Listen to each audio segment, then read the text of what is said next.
always say man makes his marks in life. Man builds and leaves his mark in the landscape. Architect Kashif Chowdhury is the designer of the Friendship Centre in Bangladesh.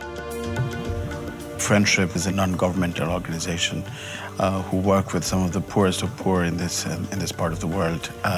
They wanted a kind of a training meeting center for their various projects in healthcare, education. So we did this project for them. Kashif Chowdhury drew his inspiration from the Buddhist monastery of Mahastan. The most guiding inspiration was the ruins of Buddhist monasteries and settlements from 3rd century BC onwards, which are not very far away from here. In Mahastan, for example, you see the similar kind of handmade bricks. These are beautiful materials in the sense they're handmade. It has the imperfections that give it the texture. And it was very important for me to relate to 3,000 years of history and archaeology. So the Friendship Center is essentially arranged in 2 blocks. The residential block, which has the dormitories and the staff quarters and the dining pavilion.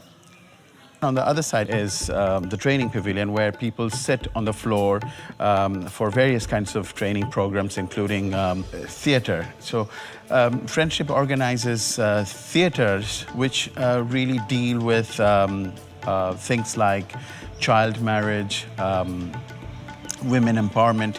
So it's difficult to get these messages through to the people. They're being quite illiterate.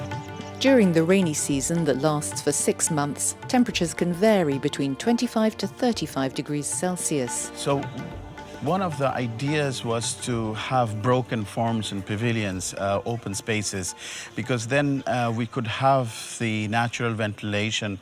And in addition, we have the green roof on the top, which is really helping as a thermal mass, reducing the solar heat. The result is that we can avoid the use of air conditioning by using cross ventilation. It's a good time to come back to that point where we look at architecture not just as art, but really as responding to the context or to the people for whom we built.